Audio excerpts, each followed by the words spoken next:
Hello? Can you hear them? Great. John?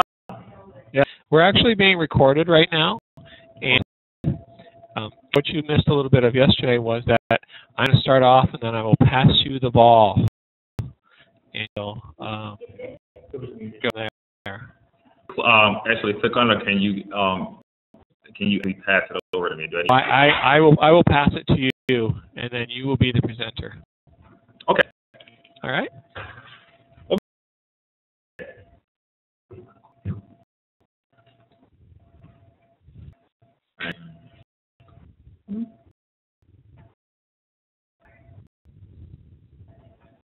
I need the Yep, the browser.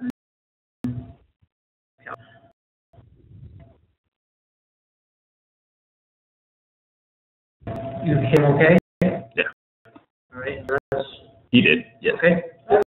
He do the initial thing, and then he's gonna pass the browser over. Thank you. Ooh. So between when it starts,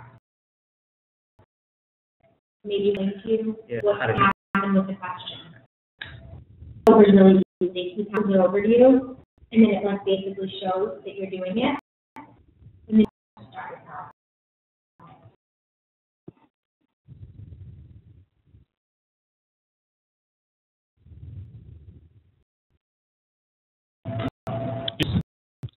How are we going to handle questions? I was going to get all in a chat box, and at the end, we'll just kind of put together that are similar, and then essentially just ask you, tell you who they're from, their nation, and then the question. Okay.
Well, everyone, to the environmental deans and directors,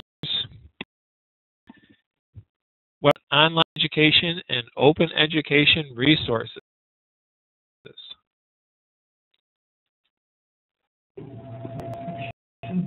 My name is John Slater, and I'm the Associate Dean of Arts and Sciences at Southern New Hampshire University, and I will be your moderator for this series. And I'm going to go over a few of the for this webinar, and I will present a little bit on the background of online education and talk a little bit as well on environmental science online, something that I'm interested in, and I'm sure much of our audience is interested in as well. So you've probably received a message that we'd like to have you call in using your computer. There's that option, and then there's also the phone option when you first log in. And remain throughout the presentation for moderator and the presenter. And the reason for that is so that we can field the questions via the chat box in WebEx. So it's like an instant service.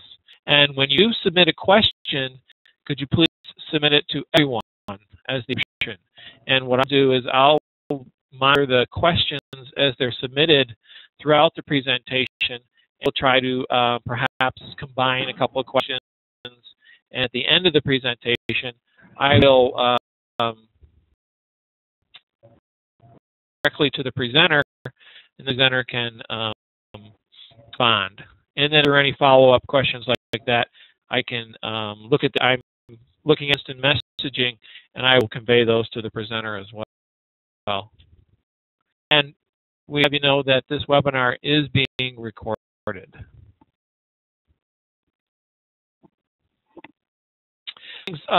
Talking about there's that industry that is used quite a bit, and most of us are probably familiar with these, but I just wanted to make sure everyone was up to speed. Sometimes you may hear the term LMS, and of course that means a learning management system, and perhaps the best known being Blackboard. And we're going to be talking about online programs and courses in general. And the industry have some numbers along with some of this terminology. And so, for example, fully online, we're typically referring to 80% of the content delivered online. Greater, I should say. And I'm sure everyone has heard of hybrid or perhaps blended. And for those, we're talking about 30 to 79% of the content delivered online. another term that we'll hear a little bit about here and there will be MOOCs, as they're been referred to, and that those are massively open online courses. Give you a background on the online enrollment, and this is really part of the reason why this is put together, is that we can see a large increase in fully online enrollment in this particular slide that was put together by EduAdventures, a consulting firm in Boston, that there's about an order of magnitude growth from 2001 to 2011 in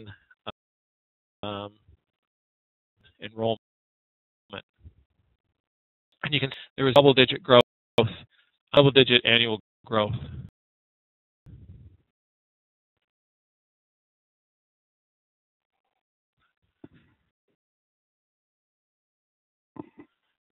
And also in this slide, that some market projections, and they're showing that double-digit growth to decrease to single-digit growth over the next 3 years or so. Next is talk a little bit about environmental online programs. Just briefly go through some slides. John, a quick interruption. We're only seeing your first slide. So I don't think you're on the slideshow. Okay. Your slideshow. Okay.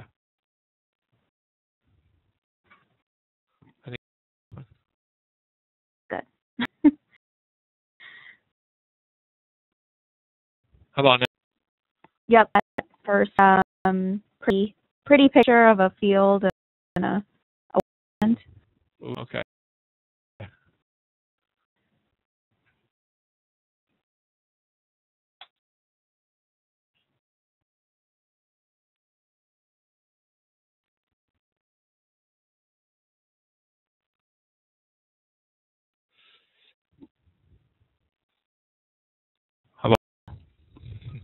Now seeing the graph enrollment projections.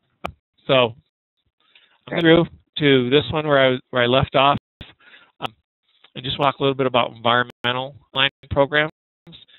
And for those who know, there are full-time environmental programs in science, sustainability studies, and environmental management. And a little bit of a survey with some help from Shirley Vincent, and came up with some numbers, and where nonprofit organizations had about 7 found, nonprofit 2, and then for-profit environmental program 6. And I briefly looked at some of the curricula with these programs. They are structured similar to traditional programs. Questions that I had as part of the research was how labs handled, and some of the programs do use virtual labs, while others require face-to-face laboratories. For example, Oregon State University requires a face-to-face lab. And notably, the first sustainability module was offered in 2012 at the University of Illinois. Okay, to the presentation, and I'm proud to introduce another SNHU community, Greg Fowler, who will be presenting today institutional case study number 1.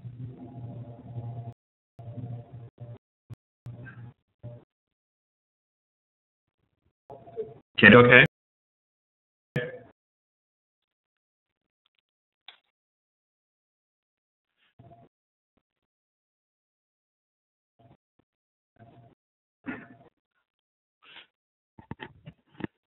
Okay.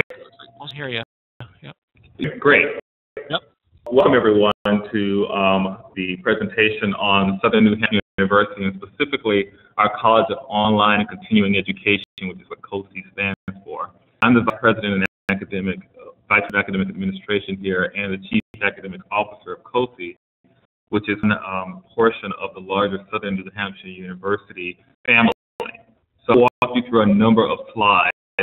A quick introduction to my background and why I participate in this presentation. My background begins with a lot of experience from several different types of institutions, some for-profit, some not-for-profit. I spent about 2 years as a faculty member at the Penn Erie campus, at Western Governors University for a little over 6 years, where when I began, we had a program that was at about 3,000 students and 150 graduates. When a couple of years ago, we'd actually grown that program to a little over 30,000 students and 15,000 graduates. I have a year at Kaplan College here in Manchester, and now I'm here at Southern New Hampshire University. So, into that background of different universities, I've spent a lot of time working in other educational institutions. Greg, I need to interrupt for a second. You have to share your desktop because no one's seeing your presentation. So, how do I go back to share my desktop here? Let's see. I can give them presenter rights.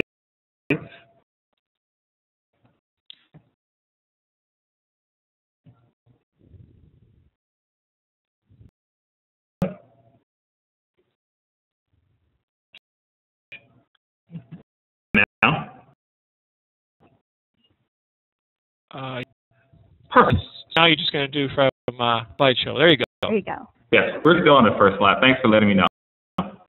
So in addition to that, I've spent a number of years working at the National Endowment for the Humanities, an advisory board for the Pennsylvania Museum and Historical Commission, and on a couple of senior Fulbright programs overseas, as well as served on the search committees for the International Exchange of Scholars. So different experiences and perspectives to bring to the table here, some from face-to-face classroom experience, academic administration, and now here at New Hampshire University, where we are, at least this year, the fastest growing university in the country.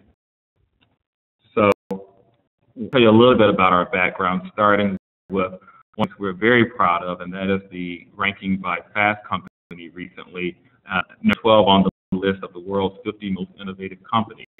And they did that. They placed us on the list as the only educational institution specific for our desire to continue applying innovation to the various aspects of higher education, whether it was online or off on traditional ground campuses. COSI is the second of the big branches that are here as part of the Southern New Hampshire University. We recently launched an Innovation Lab. We can really say their job is to basically put the rest of us out of business. And that's partially true in the sense that we want to keep challenging the models that we have used for innovation and to move things forward in a different way. So what's working for us now in the online model is great, but we hope that we can do some things, move into Innovation Lab and come up with an even cheaper, equally academically challenging program. The ways that we've been looking at recently as part of our reputation is in 2012 we've been ranked as one of the military-friendly schools. We've certainly had the Best I and the Best of Business Awards in the MBA program and the MS in Organizational Leadership. And we're extremely excited that in addition to providing something great for our students, we've been on the Great Colleges to Work for our role for the last 5 years. So it's important to us that we provide an environment that works for our students, but also for our faculty when it comes to the online and on-ground experiences. As I said a while ago, Southern New Hampshire University is really made up of 4 basic units. Those units are the UC, or undergraduate day campus, which is made up of about 3,000 students. It's what you would probably have a traditional campus with an athletics team, a library, dorms, the infrastructure that you would see at a traditional campus. National aspects involve centers around the world, especially in places like Malaysia and other parts around China. We highlight that I mentioned briefly, which is really to find new ways to build competency education into the innovation experience for education, and with online and continuing education, which is at a point about 17,500 students around, mostly online, but with a number of centers that are placed throughout the Northeast region here in New Hampshire and in Maine. So the college I am the Chief Academic Officer is the one that's COSI, and it is one that when you're seeing all those wonderful commercials on television, that's generally what they're talking about. As growth at NHU has been pretty strong over the last several years. Here's the growth for the last 3. 2010, we're at approximately 7,500 students. A year later, at 10,800. We haven't quite finished growing for 2012 yet. We still have another couple of terms. We have 8-week terms that operate here, so we still at the graduate level and 11-week graduate level terms. We still have another term that will operate on both before the end of the year. My guess is that by the time this is over with, we'll be very close to, if not at 20,000 actual enrollment, 1,000 actual head count, with just more since these students are taking a number of classes at the same time, and a number of students as well at the centers throughout the Northeast, as I mentioned. Briefly talk about these real people, real news stories, because they tell us a lot about something that really concerns the academic world, and that is, what's the impact you're having on students' lives, and who are the people you're impacting, and are you providing for them the experience that they need from an academic perspective? So when they graduate, gainful employment is something that you hear a number of people talk about, generally before profits, but we also take great pride in being able to help various people, various students get the education that they need to move forward, and have them be successful outside of simply our academic programs. So the first of these students that you see here is a student who finished his programs of Bachelor of Science in Accounting and the Master of Science in Accounting and Finance. His name is Christopher Berry, and even more importantly, once he finished that particular program, he still had and completed the Uniform Certified Public Accounting exam in October, and did exceptionally well, was one of the only 37 individuals who attained a cumulative average score of 95.5% on those 4 sections. What else is not only that we're providing a good quality experience, but in comparison to other students, the educational experience here is strong for students. So in addition to that, you also have students who have a number of other situations that they're trying to work with. Kayleen Crane is one who was a high school dropout, many different jobs, found out about SNU and came here, and found that the program was one that worked for her as well. 2 others that I wanted to talk a little bit about. We have a very strong military program here.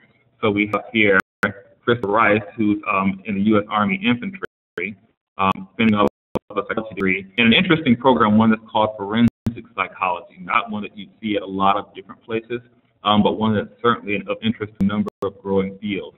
One of the things we pride ourselves on here is the number of different programs that we do offer to our students. Well, 180 programs at this point that we offer students in different areas depending upon their need, but also upon the specific focus that they want to have on their degree area. We have Melissa Bluen, who had a successful career in sales but no college degree, paid off and was immediately thinking about how to, move her life forward, how to do things differently, and found this new program allowed her to do that as well. So these types of stories are ones that we take a great deal of pleasure in, because they do say that we're having an impact on students' lives, that we are listening to their experiences and trying to cater our education programs to work with them to move forward. So hopefully, as we look through some more of these slides, you'll see more of those types of stories. Nathan Yates is one that I found particularly interesting because he's in a situation where he has multiple muscular dystrophy, not been able to work or go to a school outside of his home, but because of the online program, he's not only to deal with people in his local area, but from all around the world. So you find that the online education experience provides for people some different opportunities that they otherwise might not be able to have in front of them. We hear all the time, and one of the things that you do hear appealing about the online program from the world is we have jobs, we have other circumstances, we can't quite do the traditional experience. Since we do have a traditional day campus, a lot of our students, even in those circumstances, are looking for ways to try to get some of their courses done after hours or around other things that they have as priorities in their lives. So we ensure that we cater that experience to give them an academically quality experience, and at the same time make that program flexible in ways that allow them to move forward. A number of questions. I believe that John, that we're going to collect those questions and answer them towards the end of the webinar. Do you? Yes, for the most part, I can answer some of them, right? Such as the ones about environmental major SNHU, and I was just typing a response to that one. So you can continue on, and then I'll try to table of them as we go. Okay, I appreciate that. If there's anything that pertains to a specific slide, just let me know, and I'll try to answer it at that time. So one of the metaphors that I use a lot when I'm talking to various audiences about the way I see the student experience, it's a lot like taking a plane ride, and you'll see this metaphor extended throughout a lot of slides in this particular presentation. And when you're trying to deal with everything from preparing them for financial aid or trying to deal with their transfer credit, a lot of stuff is trying to give them a running start together. At some point, you get them off the ground, basically meaning they enroll, they begin to take their first class. Get off the ground, though, they've got all types of forces working against them. I mean, for those of you who fly a lot, you can appreciate that everything from headwinds to gravitational pull to turbulence. It's really, in a lot of ways, a miracle that planes fly so well, and I'm glad that they do. But we look at the physics of all the things that could interfere with that flight. The job of the pilot is really, and the crew, is really to get that plane up there safely and to get the flight done without actually any problems coming up. So we get to their destination, they consider it a success. In a lot of ways, we consider the students' experience the same type of thing. The minute they begin to get engaged with their courses, we deal with a number of different circumstances that are unpredictable about what's going to happen to them from the time they take off. You certainly have students who are not yet used to an online experience. They're just going to be one thing, it turns out to be another. I'm sure a lot of you have heard of these suppositions that online class is easier than taking a ground class, or they don't require as much work. Generally speaking, we find that not to be the case. Generally, it's a student has to have a certain amount of discipline that they wouldn't necessarily have if they had to go to a class every day and engage with a faculty member face to face. So we get a great deal of work to try to help them and support them, but you do a lot more about what goes on to try to prevent students from being successful. It's an interesting challenge when education for many of these students is best only their third top priority after generally family and in most cases a job. So if anything happens to those things, it immediately becomes a challenge on our part to find a way to try to deal with that student in the air until they reach their destination. This is more so true in an environment where you're trying to deal with a competency-based education, such as our innovation labs are doing, or such as places like Western Governors University are doing.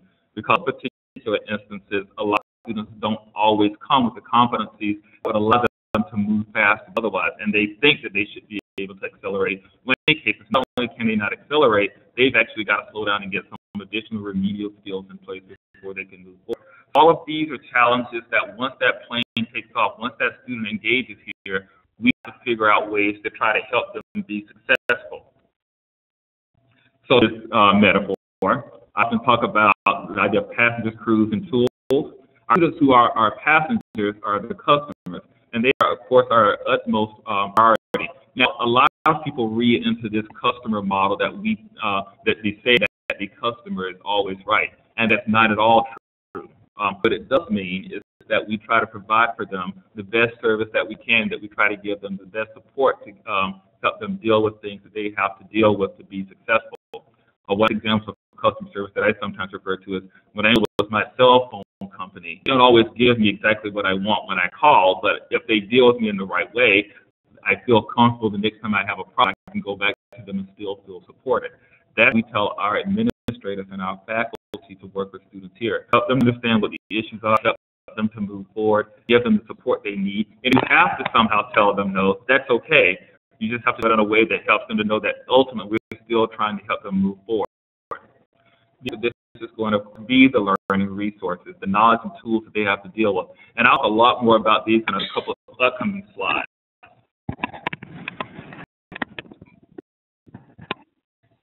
So putting our students first, when it comes back to this customer service model, we talk a lot about academic fitness and setting expectations and equipping the students for online achievement. So years ago, I wrote an article using the metaphor of trying to go to the gym as sort of trying to deal with being fit. You know, a lot of people, when they start going to the gym, have a great deal of commitments and ideas, goals about what they're going to do. They don't realize that it's not all going to be as simple as what it seems like that first week. And if you're going to be successful at it, you've got to be persistent through it, especially during those times when you've got more muscles or other things. And I would send this metaphor too far, but because the airline industry wouldn't go. But it's really important that we think about what it means to be academically fit. How do we prepare those students? How do we, as the quote-unquote trainers, keep them motivated when they start getting up on us? This is true when you're talking about remediation, and this issue that both traditional campuses and online institutions have. But actually, it's an issue when students come to the expectation that they're going to be able to jump into the professional courses that they're taking or the professional programs that they're engaged in. And we recognize very quickly there's no way this person's going to be able to write a legal brief because we can't even get them to write a paragraph at this point. So how do we handle those types of things? A lot of different products are out there on the market now. Some are third-party vendors that actually provide tutoring mediation, provide support while students are taking the class itself. And those types of situations, what we have seen in recent studies is that if you got to have students in a remediation situation, it's probably best to try to incorporate that into the actual courses that they're working with. So rather than having a student who's not writing well take a separate English 1 class before they take their English 120 Composition 1 class, is there a way to build the structure of the course so the student can get their remediation and move more slowly through the iterative process, and in the process come out with both the skills they need and have the remediation that they need as well. In those particular circumstances, recent studies have shown that persistence is substantially up over what it would be if you tried to set those up in 2 separate courses. Courses are the types of things that we see when it comes to one of the very first courses that students engage in, especially in an online environment. Experience I've had in the past is that students come into these programs and they immediately want to jump into their professional courses. So I am there for a business degree. My first course to be business as opposed to a gen ed. I have to spend a lot of time thinking about when students come in, how to basically get them used to the environment at the same time as we get them engaged in some of the things they need to do. Courses are ones that will hopefully be built a little bit differently than what you would see in a traditional environment. Around the support of here's an online environment is, you work at reach out for help. Here are the types of things we can do to make this course help you be successful in this course. Finally, giving students that proactive identification and aid for those who are struggling. The image for this is when I was teaching at a traditional campus, you would see students professing across campus chasing down students to know that they needed help or to try to work with them to help. In our environment, rather than waiting for the students to identify themselves that they are struggling, we have to push to make sure that we engage them, that we see that they're struggling, that we reach out to them and find ways to help them to be successful. So you're having problems with writing, let us put you into something that can help you. Or I took a look at the dashboard of the tools that allow you how you're doing, and I can see that in this particular area you're really struggling. So able to identify those types of things is great help in helping the students to be successful. In many cases, you don't discover the students failing until either at the end of the term or so late in the term that it's almost impossible to save them. Being able to go in and use technology to identify students who aren't doing well is a key part of working in an online environment.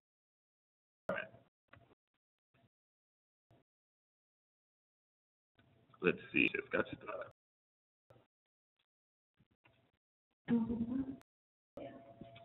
The continual progression. This is a basic bell curve type environment. It's one that you'll probably see in a lot of knowledge when it comes to teaching. What you see is that in most cases, students tend to operate in this sort of middle part of the curve. You've all got these students at the 2 ends, those who are highly motivated, they're the confident students. They're the ones who, if we just get out of the way and let them do what they do, they'll be successful. This is especially true, of course, when you're dealing with Ivy League schools and other places that are highly selective. In many cases, what the faculty's perspective is these students should be able to do this with minimal interference from me. So those students are generally at the far end of this curve. At the other end are the students who are not likely in their current circumstances to be successful under these circumstances right now. They just, either for any number of reasons, are not prepared to do college level work. The group of the students, however, tend to be in the middle. That group of people who either lack motivation or the skills, but could, given the work that they need to do, be successful if we engage with them. Our particular environment, therefore, is to try to work with this group of students and say that if you see that curve being split right down the middle, our goal is to move more students to the success of this, meaning move more students to the right, so that there are few students who are not being successful. The sign in the middle indicates the ability to be successful. How we go about doing that is extremely important. How we go about either dealing with the fact that they don't have the skills or the motivation is one of the reasons why we have a model that involves a number of different types of advisors, who I will talk more about in a couple of minutes. We have a substantial number of adjunct faculty who work in the online environment, as well as the full-time faculty from our day campus who teach some of our classes, and of course faculty who work at the center throughout the Northeast that I mentioned before.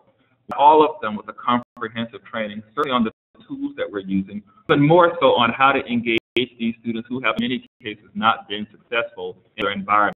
A substantial number of our students do come up with transfer credits. Many times they come to us with transfer credits from a number of different institutions. Is to try to figure out what is it about their previous experience that has not been successful for them, and how do we get them to be successful. Try to set expectations so that they understand that, yes, in this environment, you're going to have a number of students who may not perform what you expect up front, but rather than simply leaving them to their own devices, our goal is to save as many of them as possible by moving them into things that are going to motivate them or to give them the additional tools that they need. So, as in this last bullet, cutting to the chase, it means taking full advantage of the tools to aid and mentor faculty so their primary focus can be on the student experience. We can actually automate a lot of this work, and you'll see this in an upcoming slide, that we can actually have those faculty focused on identifying and working with struggling students. In a model, you see, as this focus on the faculty tends to be, this pie graph that I have here, that a faculty member is expected to do a substantial number of things. They're expected to do instruction, they're expected to do publishing and research, they're expected to do service, they're expected to do evaluation or grading, they're expected to do advising, they're expected to do curriculum development, any number of different things. In this environment, we certainly have a number of these functions taken care of by different departments. But for our faculty, the big goal, and about 1,500 of those faculty are adjunct faculty of some sort, we expect them to really focus in on the instruction and particularly on the remediation, that is, working with those students who are struggling. So we try to build out our courses in a standardized model. We have a course development team with instructional designers and course authors and content authors here of several dozen people. The job of the adjunct faculty, as they work in this particular model, is to take that and move students through it. A lot of those students will be in that curve on the far right side where they don't necessarily need a lot of help. The ones we tell our faculty to really focus in on are the ones that we identify as struggling. The challenge here is not so much to create coursework that will get 80% of the students through, but to really get about the 20% of the students who you spend 80% of your time on through those particular courses. So identify those students and give the faculty the time, the ability, and the tools to work with those students, the better we're going to be. So try to spend a lot of time giving them those pieces. I could interrupt just for a moment. I had a couple of questions on faculty that I was hoping you could answer as long as we're talking about faculty. And one in particular was, how many online faculty have the expertise and willingness to deliver writing instruction along with the content area required by the course? So a good question on how we support and one of the ways that we do this is by keeping our course size small. For a lot of faculty, we generally our writing courses right now are on average between 15 to 18 students top. Courses, especially at the undergraduate level, tend to be are about 8 weeks. In addition to those faculty members, we are right now having a number of different projects in place, including something like a teaching assistant who can help those faculty members work with students who have specific needs. We have a number of different tools in place to help those faculty members get those students in writing courses to success. So it's not simply the faculty member who has to sit down with them. We do provide a number of support mechanisms or tools to help with that. Some automated, some actually physical people who are operating as tutors or TAs in the classrooms as well. So the big point is that the faculty member does need to be on top of not the students in the class who are not doing well, making sure that they aren't simply passively waiting for some miracle to happen. So that we reach out to those students and say, you're having problems with organization in your essays. So I'm going to refer you to this person who's obviously to help you through, and I'm going to be working with you and checking on your press to make sure that actually works for you. Great. Okay. In this slide, I go through, I told you I really do. I travel a lot in my life, so I spend a lot of time thinking about travel metaphors. This kiosk model comes from the fact that I grew up in Atlanta, Georgia, and when I was growing up there, I used to go fly Delta a lot. And for Delta, it's just that Delta's hub is in Atlanta. And when I was younger, you'd go there and you'd have 40 or 50 different agents there waiting to try to help you do all the various things that you needed to do to get on your flight. Now, when you go to almost any of these airports, not just the one in Atlanta, you see a substantial reduction in your number of agents there who are there to help you do those types of things because they have a whole lot more kiosks.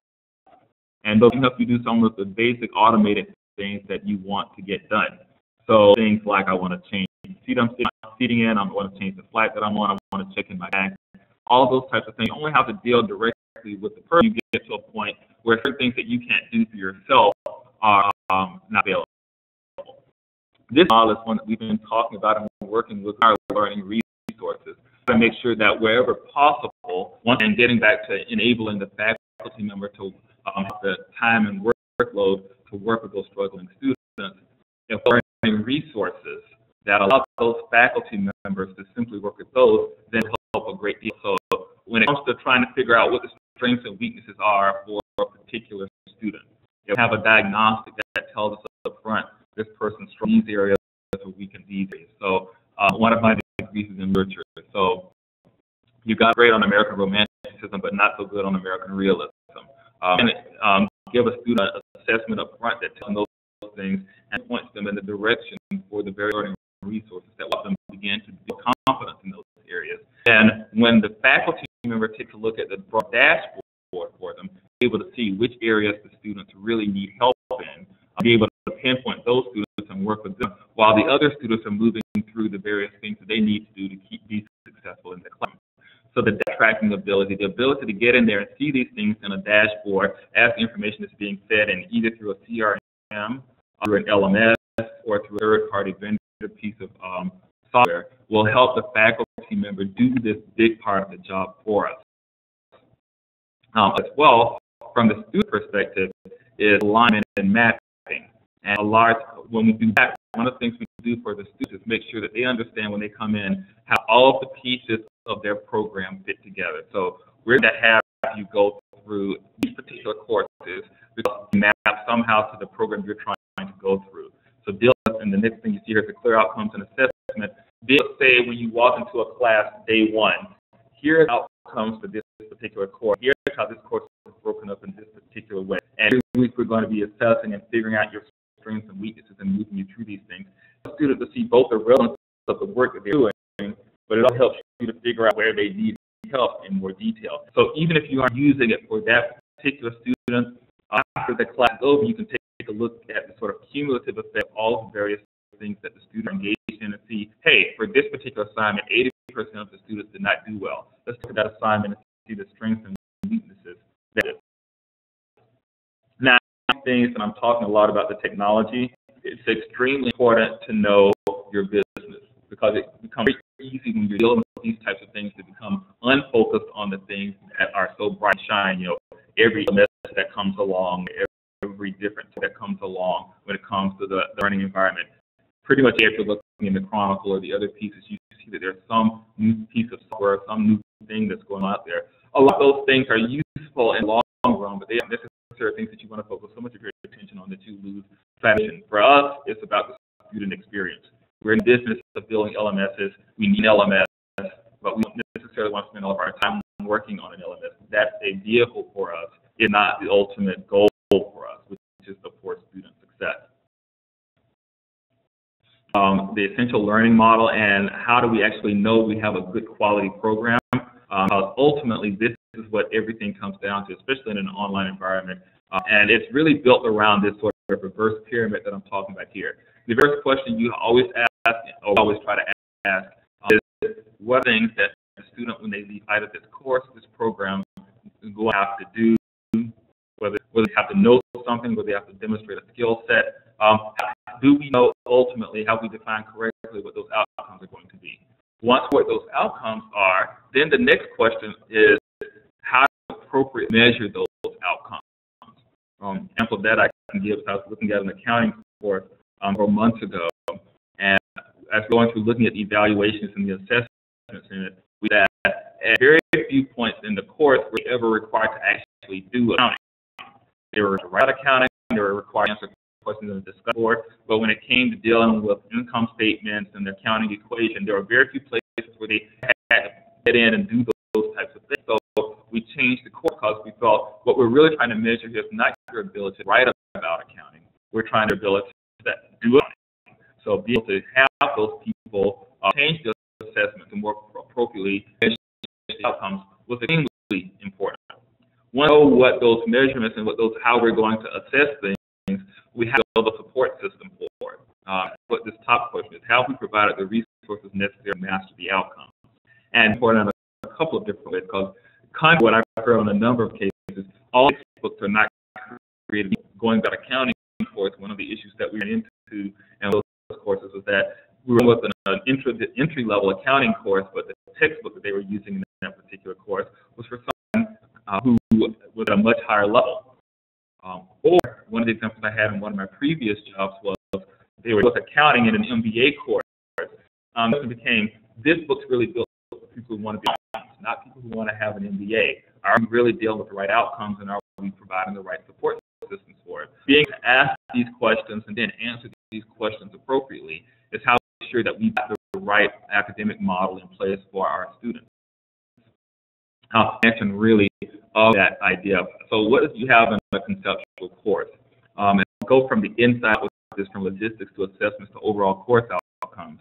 Certainly you want to have a couple of big points, but you're getting to hear more and more, I say cumulative assessments, but you begin to hear more in the assessment world, things like summative assessments here as opposed to formative assessments. We've seen the smaller iterative types of things to measure things. So this environment, trying to deal with these cumulative assessment points to make sure that from time to time you put all this stuff together in a way that allows them to be measured on it. So going back to my example in the accounting course, you may have people understanding things like debits and credits and the accounting equations. At some point, you need to have a performance allows them to bring all those things together. Part of that is this other book that I have for weekly objectives and are clearly stated and measured every week, so that the students have a good sense at this point on how they're doing, and we can actually catch relatively early any struggling students before the point where they, what I call the point of no return, with the point where it doesn't really matter what they do, they're not going to be successful in the course. As you move out and take a look at the overall framework of these types of things, there are really two big types of outcomes. Start with content-specific outcomes. So in a course or in a program, what big things from a content perspective that they need to know. So if I'm in an accounting program, what ultimately as an accountant do I need to know, do I need to show, do I need to be? But this thing called cross-cutting themes, and this gets much more closely aligned to what you may have seen in the American Association of Colleges and Universities LEAP initiative. Now, you sometimes see these things in articles in USA Today and other places where they talk about, regardless of what program a student comes into, the overall skill sets that we need to make sure they have. So they're talking about things like they need to know how to communicate, they need to know how to collaborate, they need to be critical thinkers, they need to be able to work teams, they need to have an understanding of the global environment. All of those types of things are these cross-cutting themes that we try to weave throughout all of our programs. So no matter where you are in the various programs, you should be getting some level of taxonomy on these things. And trace from the beginning of a program to the end. So you're going to be writing at the beginning of your program, you're going to do writing at the end of your program, but by the end you should be far better writing than you were at the beginning. Throughout the program, we're tracking and assessing those abilities, able to document that in a way that says these students do have these skill sets by the time they leave here. This is a slide that really pretty much focuses in on the essentials of course building. As I said before, we have a relatively large instructional design and course development team. And the three big points that I was trying to put out here was, again, the course, the student really should have a good sense of, when I get through this course, I'm going to be able to know these, I'm going to be able to have these outcomes. Here's how the things I'm doing week to week actually focus in on those outcomes. Point during the course before they get to the end, they should have some type of ability to say, here's how I'm progressing throughout the course. And at this course, all the things should come together in some type of capstone or some other type of experience that say, here are all the things you were supposed to be able to do throughout this course. Those overall outcomes that we mentioned at the beginning, we're actually going to assess you on those types of things. So whatever evaluations that you're doing matter to the student, and have them be able to see the relevance back to what they're doing is a key role, plays a key role in making sure those students are retained. Very quickly, students, especially in our online environment, who are, get home at 9 o'clock, they're trying to see their kids to bed, they're trying to get something to eat, and it's 11:30 before they sit down with their coursework. If we have them doing what they consider to be busy work, but they don't see the relevance to what they're doing, it becomes very quickly discouraging and a problem when it comes to retention. So we have to focus in on making sure that we constantly remind them why all these things work together. Here in education, the associate deans play a key role in trying to keep everything together. So the associate deans fundamentally own their programs in various ways. And what you see in these sort of events that are outside the big circle here, really the various people who they're working with here. Certainly, we're running a resources team. Works very close with course development, course assessment. We've got an advising team. And this goes to what I was talking about with the faculty and trying to ensure that the normal faculty role, you still cover those functionalities. Here, every student gets an advisor from the moment they walk through the front door. And that's their job is to basically hold that student's hand so they can get through the program. So they're sort of our first point of contact if something goes wrong. If the student has a problem within a course, if the student has a problem with financial aid, this person's job is to be that first point of contact and to try to help resolve those types of problems. Faculty training and support team, and what means is, as I mentioned earlier, we've got 1,500 adjunct faculty. They aren't always all teaching at the same time. They're our country and indeed around the world at this point. So a team of people get back that every 6 weeks or every 8 weeks, we're starting a new undergraduate term, and every 11 weeks, we're starting a new graduate term. We have to have teams of people who are constantly taking in applications from people who are interested in working here, making sure they get the training that they need, making sure they get scheduled in appropriate terms, and moving things forward. But they work with the associate deans to make sure those people have the right qualifications for the course that they're trying to teach. Any communications that have to go to the team are working its way through, but to move very quickly to take care of those types of problems. Assessment and quality assurance, which deals with the idea of how students are measured as well as how programs are performing, and ensure that the programs are high quality overall. I'm reminded that we are running a little close to time, so I'm going to move through these slides relatively quickly and try to answer any questions. We've talked a bit about data. Individualized and adaptive learning is another challenge or opportunity that we have, meaning that the more we can provide or use technology to identify the individual needs of a student, to identify the individual places that are struggling, and adapt automated learning models to that, the more we can help those students succeed. It's really in a lot of ways the first time in history that we can do this to the extent that we can now. Because now we can take these tools and in a way that we could not do in a traditional classroom of 40 or 45 students. We can make each student's needs are addressed through the tools that we put in front of them, and for the students who can't do those tools successfully, that we can then identify them and provide them the face-to-face tools they need. A sense of security is always in this type of environment, especially in an online environment, something that you have to work with. There are a number of tools out there that work with making sure that the students who they say they are. Companies like Criterion, for example, work to monitor students. You can, and at WTU, for example, we sent out cameras to every student. Here we have a couple of different ways to assess security, but the goal is always to use technology to make sure that the students are who they say they are, through technology or various writing samples. In some cases, because we use discussion threads and discussion board so heavily here. It becomes very clear when in a discussion thread a person's been doing C work all term, and all of a sudden they start writing Nobel Prize winning writings at the end of the term, that there could be a question of authenticity. So make sure that we keep an eye on those things as well to ensure academic quality moving forward. The piece of this is really scalability and stabilization. As I mentioned, we've grown a lot. When you grow that fast, very quickly the things that you are using for innovation, you outgrow those things so quickly. So this is in place for 500 students. It's not going to work for 5,000, 35,000. So you have to make sure that you're constantly on the move of thinking about how do we stay one step ahead of this process. The biggest that I've noted in my experience at any number of places is that very quickly you have to put in systems that work for you, but it's also very easy to become a prisoner to the systems that you put in place, so that you take so much pride in innovation and the models that you put in place that you don't want to change those models when in fact they no longer work for you. So that's consistently good about challenging yourself, and that's one of the reasons why it's at the Innovation Lab. So we don't just simply get caught up in the model that COSI has. We continue to challenge and say, so what's the next thing that we need to do? Be innovative or to address the needs of the students as we move forward. So with that said, I will try to take some questions. Well, thank you, Greg. What I've tried to do is look at all questions that were submitted, and I've lumped them into basically two categories: student-related and faculty-related. And if I would just like to ask you a couple of questions, and I'd like to preempt it with, I probably won't be able to get to everyone's questions, all of everyone's questions, but I've tried my best to kind of put them together so that we could do as much as we could in the next 10 minutes.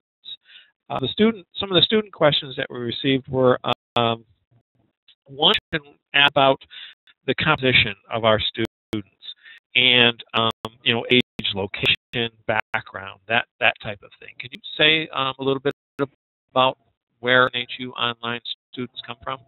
Sure. At this point, they come from literally all around the world. They are, of course, because of where SNHU is, there's a heavy concentration of them in the northeast parts of the country. But they are, if you took a look at a map, they are pretty much scattered all around the country, some more so than in other places, depending upon the program.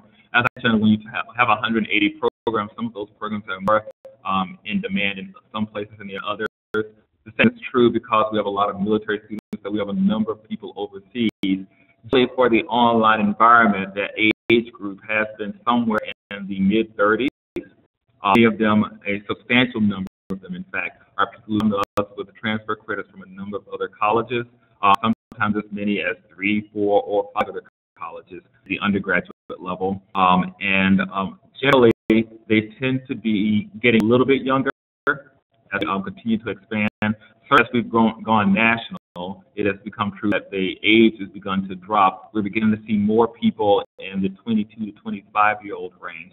Not quite so many in the 18 to 22-year-old range. Remember, of course, as I said, that SNU has its day campus where students who are 18 to 22-year-old point and are looking for that sort of additional college experience. So a lot of our students on the campus tend to follow the 18 to 22-year-old model. But most of our other students tend to be older. They tend to be scattered around the country with a concentration right now in the Northeast, but that is changing as we move forward. Maybe concentration in places overseas as well. Now, the next one, still on students, does SNHU have admission standards for the online programs? And related to that, what are retention rates? We know we can't talk in depth on retention rates, but if you had some general numbers that you could possibly that would be good. And I'll have to take a look because the retention rate numbers for this year are just getting ready to come out. But generally speaking, there are a couple of ways I can talk about numbers. We take a look at a couple of things. The first is how many of our students who take a course actually persist and see in those classes. Those numbers tend to, across the board, tend to be in the mid to high 80s, actually. 83 to 89 tends to be the number of students who are being successful in success rate overall for the whole of our classes tends to be in the mid-70s, the low 70s. When to retain, our number tends to be around 72, 73% at the one rate. Remember that our graduation rates at this point, because the COSI experiment is so new for the 6-year numbers and 4-year numbers, those are still relatively small. I think we are competitive with others in being in the mid-40s to high 50s range in most of our programs, but once again, those numbers are still relatively small compared to see in the last year. For example, we took in more students in the last term than we probably took in within the first year. We took in for the September term 4,000 students. That's a huge number of students to come in during a single term. You can see that as those numbers begin to move their way through, that we'll begin to see how those numbers go up. What's the first part of that question? The first was, does SNHU have admission standards? And that's going to depend on some of the programs. Some of you may have seen the nursing announcement that went out, where we just partner with all of the community colleges in the state of New Jersey. There are some prerequisites in some particular areas, especially in graduate courses, but also in some of the undergraduate professionals. Generally speaking, we try to be as open enrollment as we possibly can, but in some cases that we can't do that just because of the professional accreditations that we're associated with. Student question that we have is, what is SNHU doing for job placement services for these online students? You have a career services office here that's relatively young. It's only been here several months at this point on the online side. There has always been a career, well, I don't want to say always, but certainly for quite some time been a career placement office in the campus day side, and some of those services we've taken advantage of overall. But recently we have begun our own career services here on the online side of the house. For those of you who don't know a lot about the topography, the College of Online and Continuing Education's offices are 2 miles down from the traditional campus, so we're not quite in the same property, precisely because we want to have sites with a little bit of distance to be innovative and think differently about things, but not much that we couldn't identify and be close by when we needed to be. So a lot of the services that we do have, we've been able to take advantage of because our traditional campus has things. So things like the library, the bookstore, the sports, all of those types of things, able to participate in for students who actually want those things. For example, students who are in the online environment still have the right to go use our fitness center if they're in the local area, or to take advantage of the things on campus. So it's really an interesting symbiotic relationship that allows us to do a lot more than we would be able to do if we were simply an online campus or simply an on-ground campus. Thanks. And I wanted to move just to a couple of faculty-related questions. And one was, how much training before teaching the first course do adjunct faculty receive? Well, we have an entire series of trainings that faculty have to go through on all of the various aspects of the course and our expectations for our model. And for faculty who are dealing with gateway courses, those courses that students are first coming into, we have an additional set of gateway training deals that they have to deal with as well. So before they even step foot into a classroom, literally or online, we may have those background things they have to pass, those types of things. New faculty have a faculty mentor during their first teach, and make sure that those faculty mentors are able to walk them through the process of whatever questions they're going to run into or whatever issues they run through. And that first teach, then we go back and take a look at their performance, feedback, and in many cases, prepare them for their next teach. The question was related to the model that SNHU uses, instructional designers and subject matter experts and things like that. And the question was, how well do faculty respond to this model? And so, for example, is there some pushback from faculty with this model? And I would not be honest if I didn't say that was the case. It's funny, after reading a book on, having instructional designers work with subject matter experts or faculty, I think there's always a sort of pushback, and that's one of the reasons why we have the deans and associate deans involved in the process of talking with them about where the one's responsibilities begin and where the other ones end. Generally, for the content and the overall approval, the subject matter expert has to have final say. But the job of the instructional designer is to engage them in thinking about and making sure that the things they're trying to convey are being adequately conveyed. And we sometimes start those sessions off by trying to get the faculty member to write out directions to their home. In many cases, they have a hard time doing that, and we say that's because you're an expert at it. Our job is to take what you know in your head and get it down in a way that someone who doesn't know this particular area can understand it. So I was several months ago from a Kaplan where they had their chief learning officer talking about the difference between the expert and the novice and trying to bridge language that you need to educate them. The instructional designer's job is really to be that translator, to be that person for them. And once they understand that and begin working with them, and we assure them that it's not our job to write their courses or to try to criticize the content, then they're more comfortable. But I think there's a healthy tension that does still exist, and I try to foster that to some extent because we constantly want to be challenged without that turning into something that leads to animosity.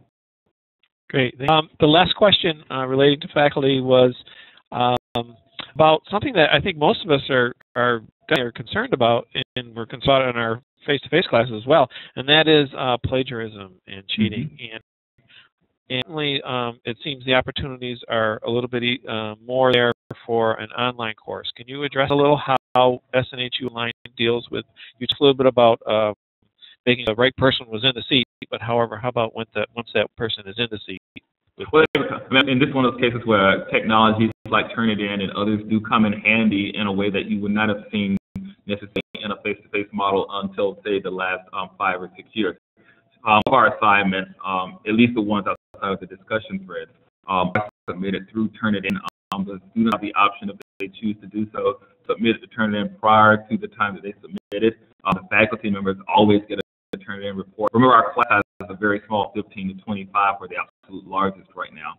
And the faculty member job is to go through tools that have to be used in a way that make the faculty members aware. And to go back to an earlier question, we're about how do we train faculty. We actually have video series on here's what Turnitin is good for and here's what it's not good for, because Turnitin is not a plagiarism tool. And, those of you using Turnitin are very well. It will tell you in many cases what something in here looks such as, but it is not something that can tell you whether or not something's plagiarized.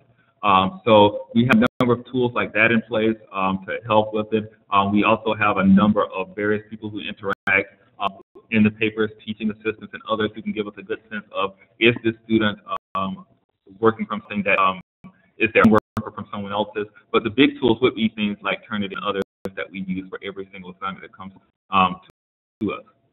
Great. Actually, I'm going to try to slide in one more question about adjuncts. There was a few that want to know how does SNHU pay adjuncts? Sure. How do we?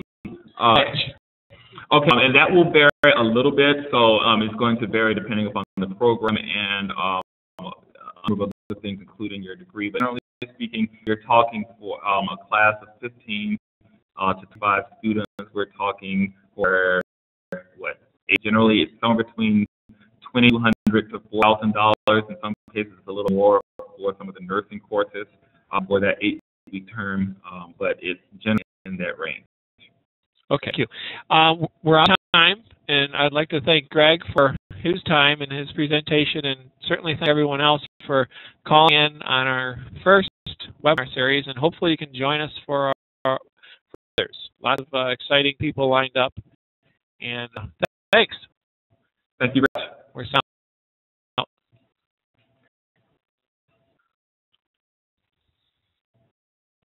Good job. That will.